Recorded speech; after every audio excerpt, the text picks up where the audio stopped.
Olá, meu amigo, minha amiga. Entrei mal pra caramba. Olá, meu amigo, minha amiga. Estamos aqui outra vez, graças a Deus, para mais esse encontro. E as notícias são favoráveis e desfavoráveis. Na verdade, a desfavorável não me surpreendeu em nada, mas a favorável era esperado. E nós vamos falar, evidentemente, da decisão, aliás, do Lula ter sancionado a lei antifacção ontem, que é um avanço, isso vai calar a boca e a narrativa bolsonarista dessa direita nojenta, escrota, sem vergonha, cujo qual quer deixar muito claro que a segurança continua pertencendo aos estados. Eles é que não investem, eles que não pagam bem as polícias, eles que não investem em unidades prisionais. Isso já foi cobrado pela Justiça, pelo STF, até a Justiça de primeira, segunda instância, STJ, TS, enfim, mas eles não botam dinheiro em presídios estaduais, nem ampliam, não fazem porcaria nenhuma. E querem jogar no colo do governo federal aquilo que não é competência do governo federal. Nesse contexto, e aí esta é uma lei, mas ele está para sair da PEC da segurança pública, que é outro escopo.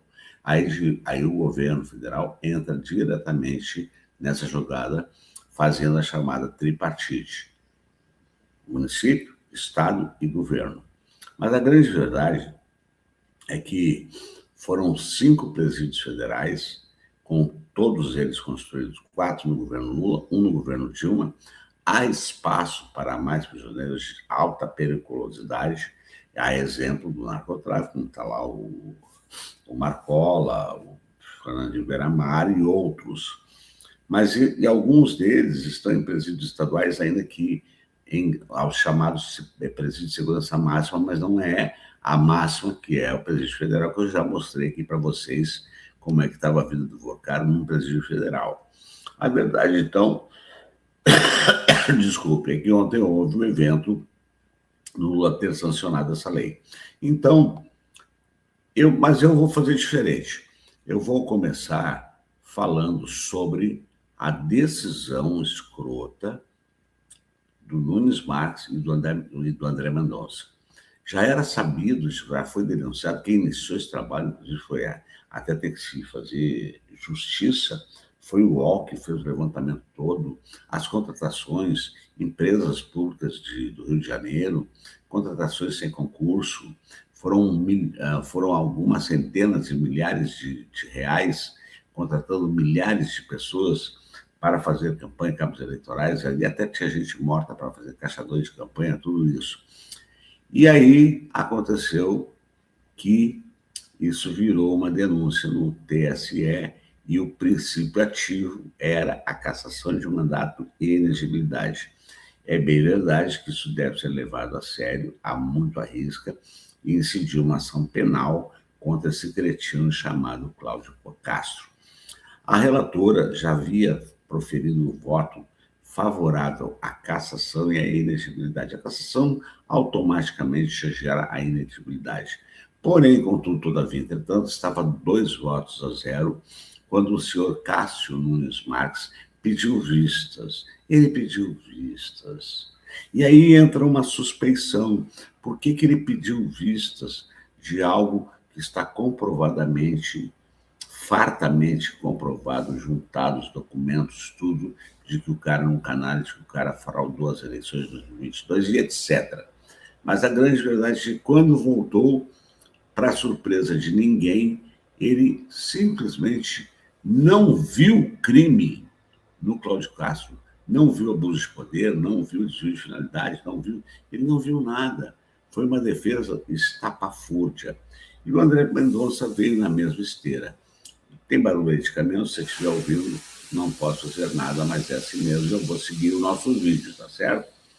E aí, esses 2 votos de ministros bolsonaristas foram os que foram favoráveis à absolvição de Cláudio Castro, mas que acabou combinando em 5-2 e ele dançou em termos de inegibilidade.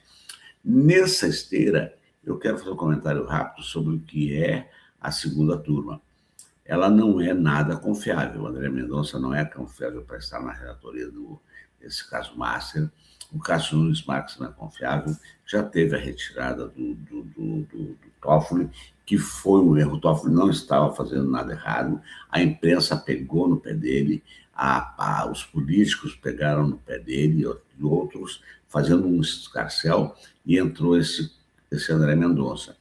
Então, vamos ficar espertos, porque já está havendo no STF, segundo obtive informações aí de outros conteúdos, que o Gilmar Mendes já está levantando o tom para que não se torne esse caso Master numa lava-jato. Eles já querem meter ministro, querem fazer os horrores. Então, daqui a pouco vai sair das mãos do André Mendonça, ou algumas decisões irão para o pleno e não vai ficar na segunda vara. Porque ali, ainda que conflitivo, com algumas decisões um tanto quanto, às vezes, atabalhoadas, incompreensíveis, que o Gilmar Mendes toma, ele tem muito equilíbrio. Mas aí sobra, então, o André Mendonça, o Cássio Nunes Marques, que, lamentavelmente, eles estarão à frente do TSE neste ano. Então, vamos imaginar, já podemos prever que tudo que for bolsonarista, tudo que é ilegalidade que cair no TSE, no aspecto eleitoral, eles poderão não ver nada. Essa é a grande verdade. Mas, do outro lado da esteira, então, eles estão, como são bolsonaristas, e aí eles protegem os bandidos de estimação, ou religiosos, ou ligados a Bolsonaro, ou onde eles são saídos de alguma forma. E isso é uma vergonha. Então, lamentavelmente, este ser que hoje está preso conseguiu botar dois pares quase que a sua imagem e semelhança. Obedientes, eles não estão lá como ministro do STF, eles estão lá como paus mandados das igrejas, do bolsonarismo, e esta é a grande verdade. Mas vamos falar de Lula. Foi agora, então, aprovado o projeto, a lei antifacção, que vai endurecer com o crime organizado. O Lula fez alguns vetos, esse projeto chegou redondinho lá na Câmara, foi para o Senado.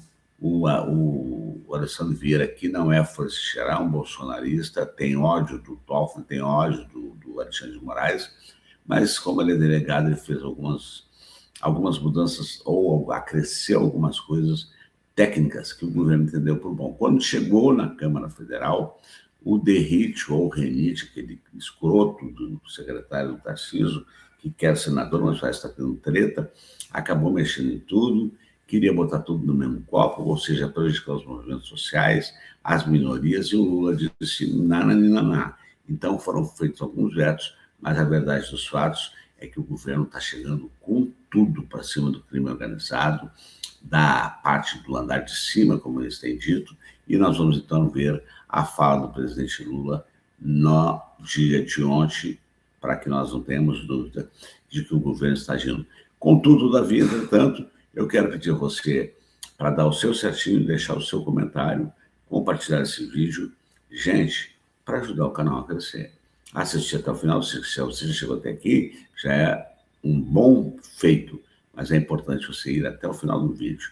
Quero instar você a adquirir o meu livro, que está na Hotmart, Encontro Motivacional com Jesus. Toque esses coraçãozinhos. Jesus ama você, Jesus está com você, Jesus lhe dá a vida, Jesus lhe dá tudo que você tem, e você não faz um gesto para Jesus, aí eu fico meio pirado com a situação.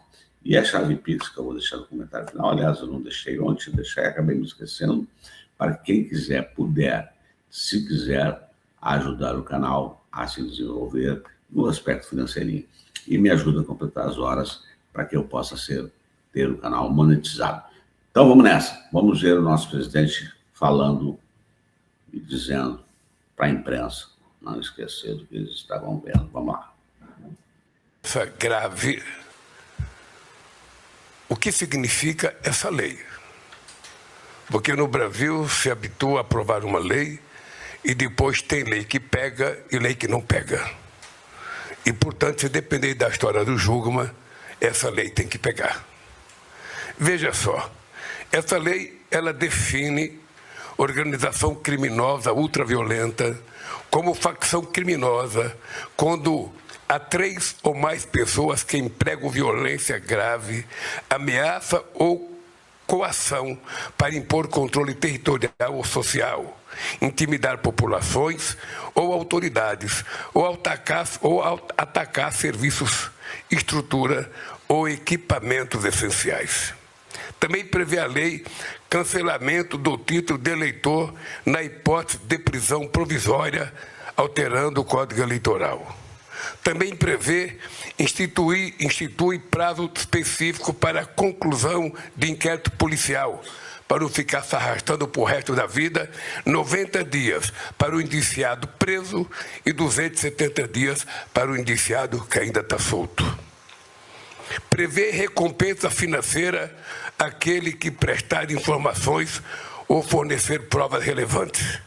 E aí entra a capacidade e a coerência do juiz que vai investigar, porque é preciso que a pessoa tenha provas concretas daquilo que ele está delatando, para a gente não tentar fazer justiça cometendo uma injustiça. Também veda o auxílio reclusão a dependentes de membros de organização criminosa presos ou sem trânsito em julgado. Aqui é uma coisa importante, que é uma coisa tão importante quanto a própria lei. É o cidadão que quiser cometer os seus crimes, ele saiba que os seus filhos e a sua esposa irão pagar pela irresponsabilidade dele, e eu acho isso uma medida muito relevante. Ele tem que sentir que ele não está causando mal apenas à sociedade, mas ele está causando mal à sua família e aos seus dependentes. Também veda anistia, graça, indulto, fiança e liberdade condicional aos condenados por organização criminosa ultraviolenta. Tem uma coisa muito grave, Hugo, que os governadores contam todo dia e se queixam, é que muitas vezes a polícia prende, faz uma festa um dia da prisão e 3 dias depois a pessoa está solta outra vez. Ou seja, é preciso, sabe, que quando a polícia prende, que tem prova concreta, esse cidadão não possa ser dono da sua própria pena e da sua punição. E, por último, não menos importante, sabe, muito importante, vincula o uso do Fundo Nacional de Segurança Pública ao Plano Nacional de Segurança Pública e Defesa Social e aos planos nacionais setoriais ligados ao tema. Uma coisa importante, presidente Hugo, ministro Gilmar e companheiros ministros do meu governo e companheiros presidenciados. Não faz muito tempo, vocês viram pela imprensa o presidente norte-americano criando vários problemas na sua relação com países da América do Sul, que nós consideramos uma zona de paz, em busca de combater o narcotráfico. Matou algumas pessoas, algumas dezenas de pessoas. A acusação era que eram narcotraficantes.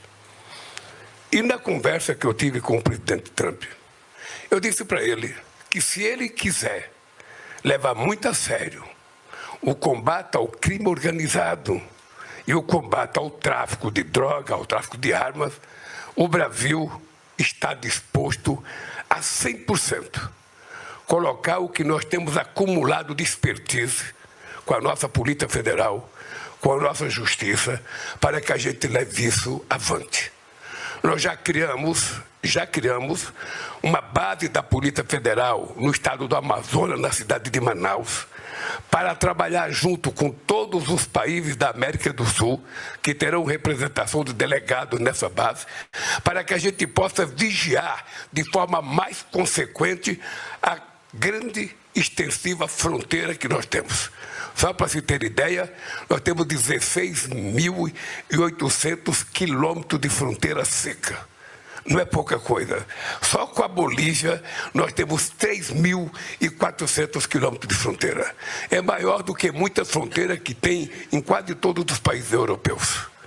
Pois bem, além de montar essa base, nós temos trabalho histórico da Polícia Federal na apreensão de armas, na apreensão de droga, no combate ao tráfico dessas coisas, e nós queremos colocar à disposição de quem quer que seja no mundo que queira levar a sério o combate ao crime organizado e o combate ao narcotráfico. Nós estamos dispostos.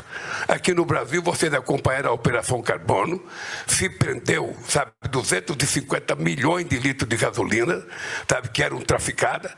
O responsável por essa empresa, que é o maior sonegador de imposto da história do Brasil, mora em Miami. Eu mandei para o presidente Trump a fotografia da casa dele e mandei dizendo, se você quer bater o narcotráfico, o contrabando e o crime organizado, mande os nossos que estão aí. Nós temos alguns lá. E mandei fotografia da casa e mandei o nome das pessoas. Porque nós queremos falar sério nessa história de combater o crime organizado, porque nesse tema a gente tem a chance, não de matar os bagrinhos na periferia, a gente tem a chance de pegar os responsáveis que moram em apartamento de luxo, que moram em condomínios de luxo, que moram em hotéis de cobertura, em apartamento de cobertura, e que nós chamamos de magnatas do crime nesse país. Esses é que precisam ser presos e punidos para que a gente possa acabar com o crime organizado de verdade.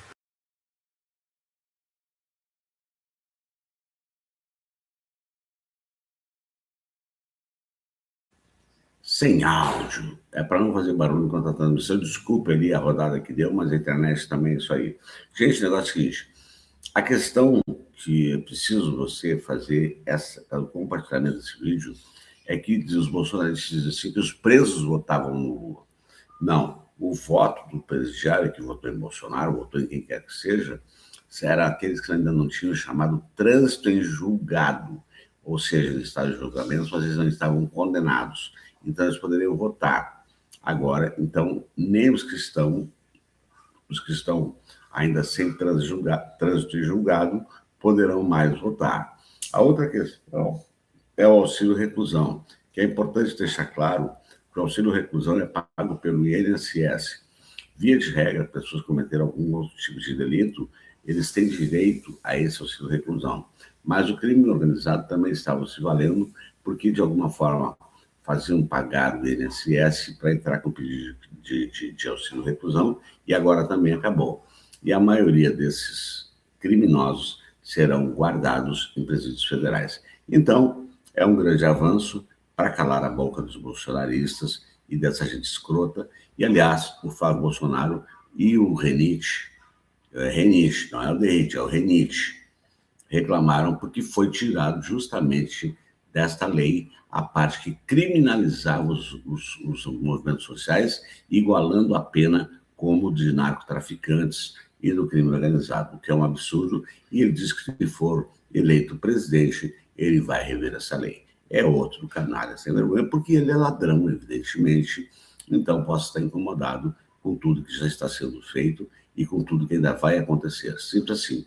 Gente, então é o que eu tinha para hoje para a gente comentar, pedindo o seu certinho, pedindo o seu comentário, pedindo o seu compartilhamento, para que você possa ajudar o canal a crescer. Não deixe de adquirir o meu livro e não deixe, se você puder, quiser e puder, dar uma contribuição para o canal. Eu vou ficando por aqui, desejando a você um ótimo dia, ou noite, ou a hora que você for ver esse vídeo. Lembrando que aqui é a voz libertadora. A verdade doa em quem doer. E como eu sempre digo ao final de cada conteúdo, com a graça de Deus, até o nosso próximo encontro, lhe dando um beijo no coração e saindo com aquela nossa logo maravilhosa, rebentando correntes e libertando vozes para se juntar ao nosso campo. Fique com Deus e eu, entrando logo de prima, eu vou dizer fui. Não foi? Não foi, alô, que loucura, vamos nessa de novo, fui. Mas que barbaridade. Fui.